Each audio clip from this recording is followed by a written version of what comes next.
אבל מה אם באמת הייתי נוסעת? מה יש? אני אגיד לו, פרדי, אני קופצת ליוון לשבועיים. תרשום את התאריכים ביומן שלך, שלא עוד תפספס ותגיד לי ששכחת. אתה תדע קצת לעצמך ולבית, אוקיי? זה בכלל לא קשה. הקופסה הלבנה בפינה זאת מכונת כביסה. הריבוע החום פה בפינה זה תנור, רק תעשה לי טובה. אל תבלבל ביניהם, שלא יצא לך איזה מרק גרביים. היום פרדי לא יקבל בשר לארוחת ערב, רק תוספות. ירקות מפוסלים מתוך הספר, ירקות מפוסלים מהתרות סירקיס. דווקא קניתי בשר בדרך לעבודה. 1.5 קילו בשר בקר טרי. אבל כלב אחד לקח לי אותו. הוא לא ממש לקח, אני נתתי לו. טוב לך עכשיו? אתה לא מבין, אני יצאתי מהסופר. פתאום אני מסתכלת על הרוטוויילר, והוא מסתכל עליי. ואני חושבת על הבשר שלי בתוך השקית.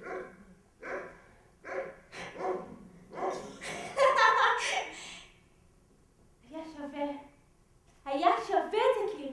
1.5 קילו בשר בקר טרי נעלם תוך שניות. בסוף גם הוא רצה את היד שלי לקינוח. לא בטוח שפרדי אוהב את זה. מה? מה זה? נתת לכלב את הבשר? את הבשר שקנית לי נתת לכלב? יש לי אישה פסיכית. כמה זה עלה? רגע שאני אבין. את זורקת את הכסף שלי לכלבים ולי את נותנת גזר? צריכה לשפוז גברת, זה מה שאת צריכה. לשפוז! אין שום בעיה, פרדי. אני אשמח להתאשפז.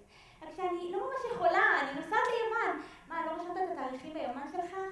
חמוד קוקי, אני אתאשפז שאני אחזור. לא, נכון מצלח. עכשיו תגמור את הפילה שלך שלא יתקרב. הבן שלי תום קפץ לפה מקודם. הביא לי שיר חדש במתנה. הבן שלי. גם חכם וגם משורר. תגידו לי, איזו אימא רוצה יותר? אני הייתי כמו תום בדיוק.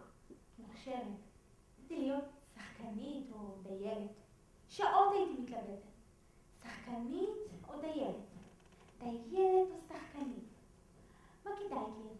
תגיד לי, מה יותר כדאי? לא היה לי ספק שאני אגיע לצמרת.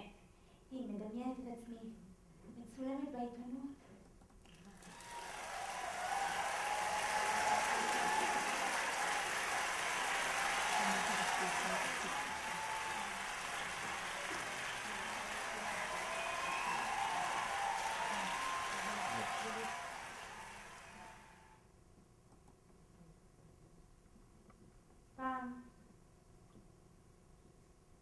פעם היית שירלי ולנטיין.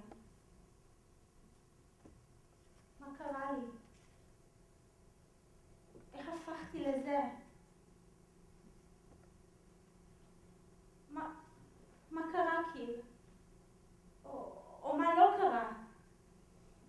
כי היה הרבה יותר קל אם היה קורה משהו, אבל כלום לא קרה. פרדי ושירלי התחתנו ובנו בית וגידלו ילדים, ואיפשהו בדרך הבחור הזה שקראו לו פרדי הפך לזה, שירלי הפכה להיא, ואני לא זוכרת בדיוק את היום או את החודש, השנה, מתי כל זה קרה, מתי הפסיק להיות לי טוב, מתי שירלי ולנטיין נעלמה והפכה לעוד שם ברשימת הנהדרים. פרדי בדיוק כמוני, באמת, יש בו כל כך הרבה חיים והוא פשוט לא חי אותם. אצל הרבה זה ככה.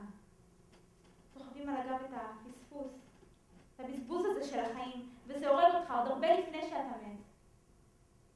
הוא אומר שהוא אוהב אותי, אבל לא. זה רק משהו שהוא אומר. אני אוהב אותך. כי אני הכי מושפלת ומיואשת. כי אני מרגישה שאני אפס ועלובה. ותמיד כשאני מנסה לומר משהו, אז הוא שולף את מה הבעיה שלך, שירלי? את יודעת שאני אוהב אותך. ואני חושבת, למה אני אוהב אותך? אז זה נותן לו אישור להתנהג אליי יותר גרוע. כן, אם אני לא הייתי אשתו, אם אני הייתי המוכרת בחנות נעליים או השכנה ממול, אז הוא היה מדבר אליי יפה. הוא היה נחמד אליי. אבל הוא לא אומר שהוא אוהב את המוכרת בחנות נעליים או את השכנה ממול, הוא אומר שהוא אוהב אותי. והוא לא מדבר עליי יפה. שהוא מדבר עליי בכלל. איך עברו החיים ככה? עוד רגע וזהו זה. זה נגמר.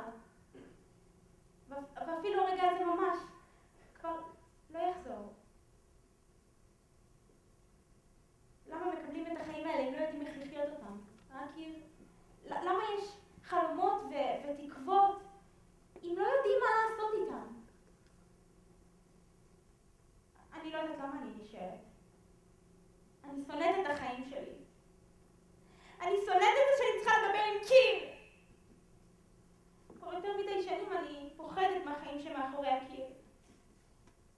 אני פחדנית. אני פוחדת שאם אני אעזוב אותו לא יהיה לי לאן ללכת. אין מקום בשבילי עם האנשים שמאחורי הקיר. בהתחלה הם שמרו לי מקום, אבל כשהם ראו שאני לא באה, אז הם נתנו אותו למישהי אחרת. למישהי צעירה יותר ויפה יותר. אני החלטתי. אני אסע ליוון. כן, אני אשאיר לו פתק. נסעתי ליוון, חוזרת עוד שבועיים. רגע, שירי, איך את יכולה לעשות דבר כזה? באמת, איך אני יכולה? אני אגיד לכם איך אני יכולה. בגלל הרוטוויילר אני נוסעת ליוון. אני הבטחתי בשר ואני לא קיימתי, נכון? הוא הסתכל עליי, הוא שאל, שירי, מה? זה. עניתי לו. עפעפון מפוסל, בתוך הספר ירקות מפוסלים, נטרו צירקיס. אני לא אוכל את זה.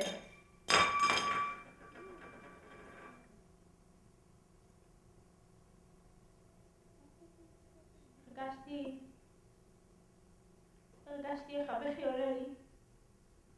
ואמרתי, לא. שירי, אל תבכי עכשיו. במקום זה אני צחקתי. ואני צחקתי. הוא קם, דילג מעליי ויצא מהבית. באותו רגע אני ידעתי שזהו זה. אני נוסעת ליוון.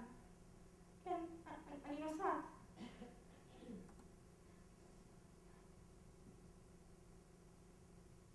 אני יכולה לטוס לשם גם עם ריסלינגר. כן. כסף, כרטיסים ומזוודה.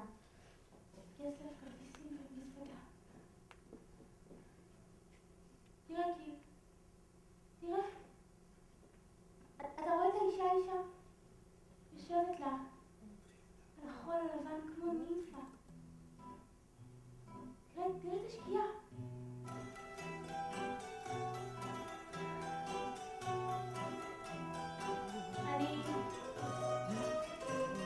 אני רק אשב כאן ואסתכל על פרדי כשהוא מגיע. ויעבור לידי וימשיך הלאה. הוא לא יכיר אותי. היי, אתה. כן, אתה לא זוכר אותי? שירי ולנטיין. הייתי אשתך פעם. זוכר?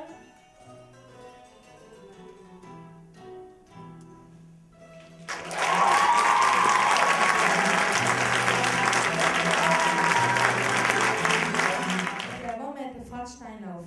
הן ניצבות יום אחר יום מול המשכן, נלחמות מלחמה חסרת פשרות מול הצלחת. כל אחת מהן רוצה להיות רזה, עוד יותר רזה, הכי רזה. זהו מסע מרתק לתוך הקרביים של שתי בנות החולות בהפרעות אכילה. כל הנמל סובב סביב האוכל, אשר מהמם את הצורך בהתמודדות עם כל השאר. בתפקיד גילי, עדי דבוש. בתפקיד נטע, עננה פישר. ניצבות, ליאור מרקוביץ' ויפעת מאור מכיתה י'.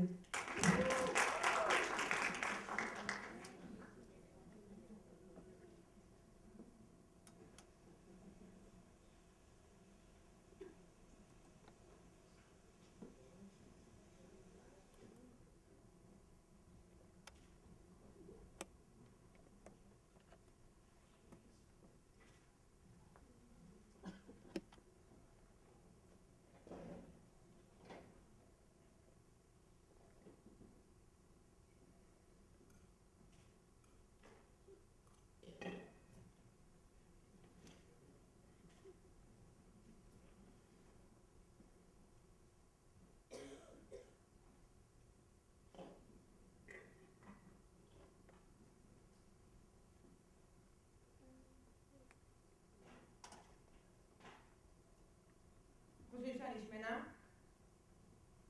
את חושבת שאני שמנה? שמנמנה כזאת, אבל לא רזה.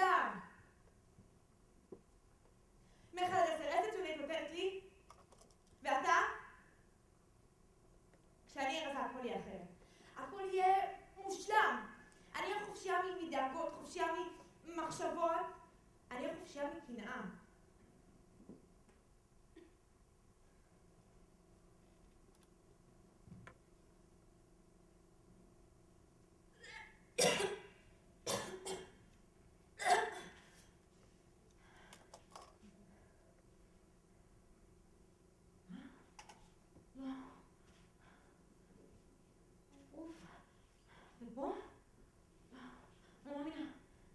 לכם שאני 34? 36? לא, אני לא מאמינה. איזה פילה חסרת אחריות. לא, אני עוד רזה, אתם תראו, אני רזה והכל הרבה יותר טוב, אני לא אתחבא יותר ואני לא אתבייש יותר, אתם עוד תראו, אני רזה וכולם יאהבו אותי, כולם.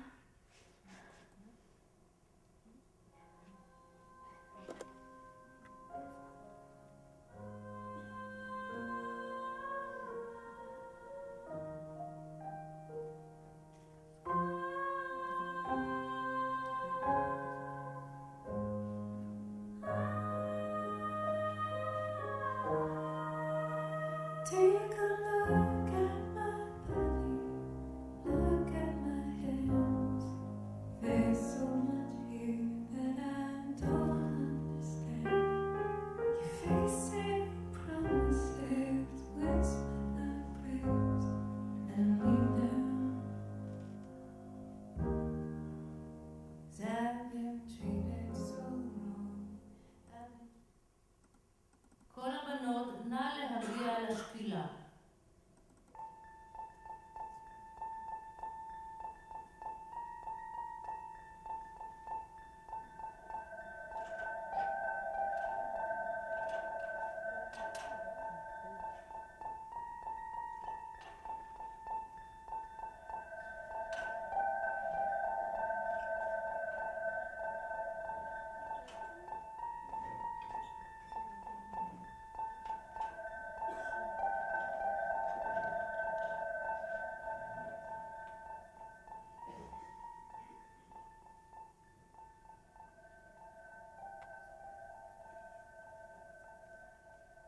תיאבון?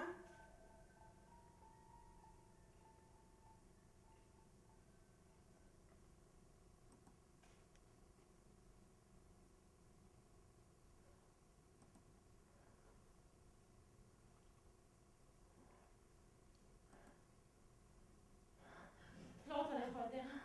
חייב. בואי תראי איך אני עושה את זה.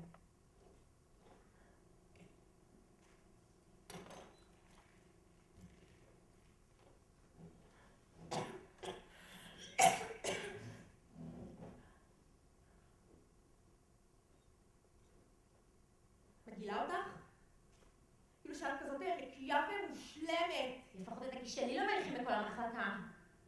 רגע שאני אתחפש את הביטים האלה בכוח. מה את עושה? מלוכלכת, מגעילה. עכשיו זה המקום שלי. מה את חושבת שאת עושה?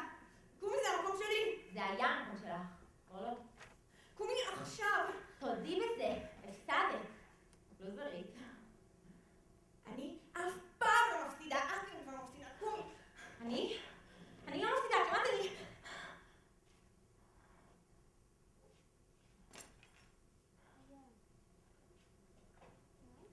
את שמת לב מה הולכת לעשות עכשיו?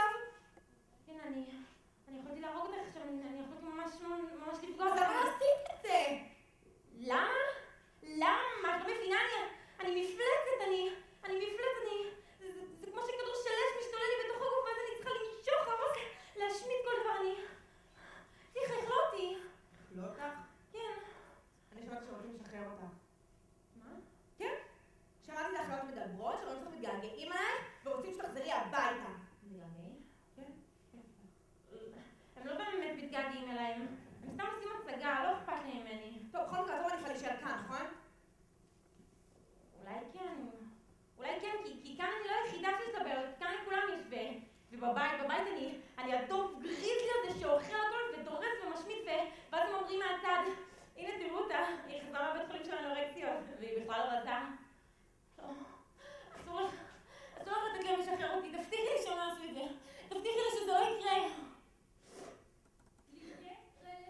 להכניס את הבטן. וואי פלוס, וואי איקס בריבוע מינוס 3. איך ממשיכים מכאן? לא, למה את לא מקשיבה? את רוצה לרדת לשלוש לבנות? תסדרי את השיער, יש לך קרבולת. תהיה רלווה, נו תיישרי את הרגליים, תעמדי זקוף. תסדרי את החדר שלך, מה זה הבלגן הזה? תתאמצי, את לא מתאמצת מספיק, את לא עושה כלום אבל. כדאי שתתחילי לקחת את עצמך בידיים. אני רוצה שתסבירי לי, למה דווקא את מתאימה להיות מדריכה? אני יודעת שבעלות, אני תתחיל לראות. מה זאת החצאית הזאת? ברור לך שאת לא יכולה להיכנס ככה. לא, אני... מה, דיברנו על אוכל לפני השיעור? תכניסי את הבטן. תחייכי קצת, תראי איך את נראית. את יותר יפה כשלא רואים לך את השיניים, תסגרי את הפה. תקשיבי למה שאומרים לך, את כבר לא ילדה קטנה. לנטר, אף בקלילות. ככה את רוצה להיות בלרינה? תסתדרו לצילום. יופי, תעמדי ככה. לא, חמודה, לא, תורידי את היד מהמותן, את עדיין לא דוגמנית. זה בסך הכל תמונת מחזור. Y פלוס Y, X בריבוע, מינוס 3. לא, למה אתה חשיבה?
מוכרת.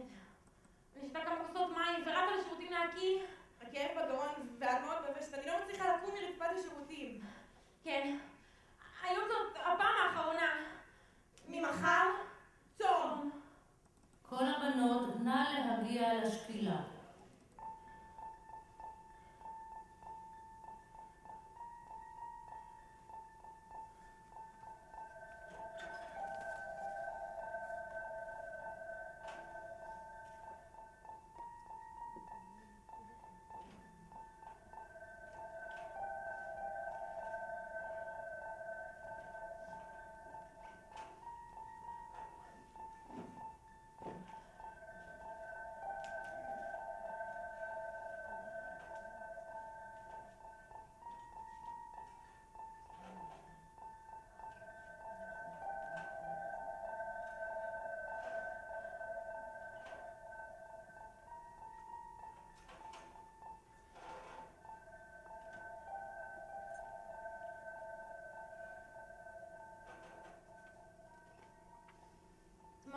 בדרך לאוניברסיטה עברנו ליד שלט חוצות גדול. ובו הופיעה תמונה של דוגמנית, יפהפייה ורזה מאוד. עם חיוך נוצץ. לידינו עמדה נערה בת 16 בערך, והסתכלה בדוגמנית המחייכת בעיניים מלאות עצב, בקינה. רציתי מיד להזהיר אותה. רציתי להזהיר אותה שלא תיפול לבור ההוא התובעני האינסופי הזה. רציתי להסביר לה שהרדיפה אחרי רזון ויופי זו בסך הכל אשליה, או טעות של החברה. רציתי להגיד לה שהחיים הם לא תחרות. שהיא בסדר בדיוק כמו שהיא. שהיא לא צריכה לרצות אף אחד.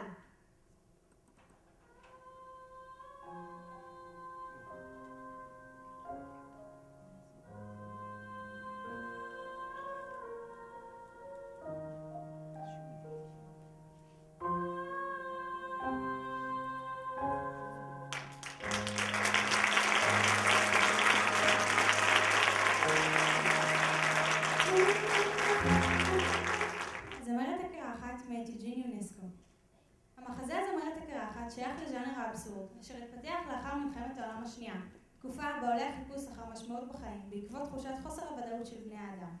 במחזה אבסורד אין עלילה רציפה, אותה התרחשות חוזרת שוב ושוב. מר וגברת סמית, זוג בורגני ובנאלי, אותם תראו בסצנה הבאה, דנים בכובד ראש בשאלה אם יש צלצול בדלת, האם יש מישהו מאחוריה?